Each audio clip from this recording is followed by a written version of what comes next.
just the difference in returns. Okay. And so I'm going to take a couple of assumptions. Okay.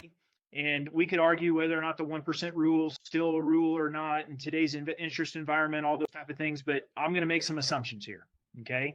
And we're going to just compare what's the difference in returns here. And so let's say if we purchase one property, we're not using any leverage. We're not going to count about financing, tax deductions, all those type of things, because this is all bonus up. We're just talking about the way we use our cash. Okay. And so let's say we purchase a $100,000 property, we pay all cash and we hold it for 30 years. We also make an assumption of 3% appreciation. Okay.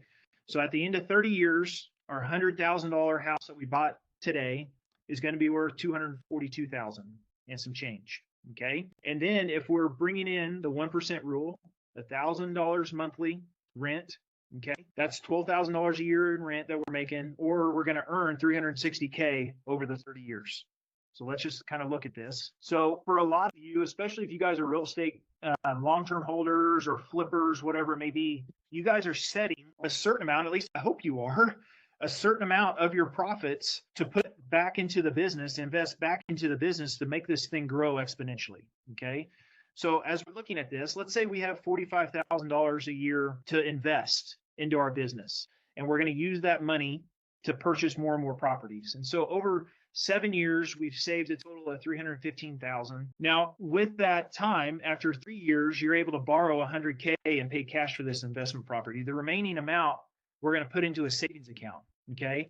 And we're going to figure, man, you're earning a 1%, which is pretty awesome in today's market. Remember, we're paying tax on that 1%. So really, we're only taking home 0.67% of those funds. And so like I mentioned, in year 3, we take $100K out of our savings account and we go out and purchase that home that we talked about. The remaining $45K, we just continue to put into the savings account because we're going to continue to buy more and more properties, okay, with that money. And so if we put the extra amount into the savings compounding, after 30 years, our property purchase and our cash account grows to $661,000. I can show you guys the Excel sheets that I came up with this, but as we're putting this funneling back in, and we're just going to buy one property. If you guys are smart, we're going to continue to buy more and more properties, which would just exponentially grow this out. But we're just talking about the one property. Now, if we just add the step of infinite banking, so instead of putting this $45,000 a year into just a traditional savings account, we're going to save the $45,000 and make it an insurance premium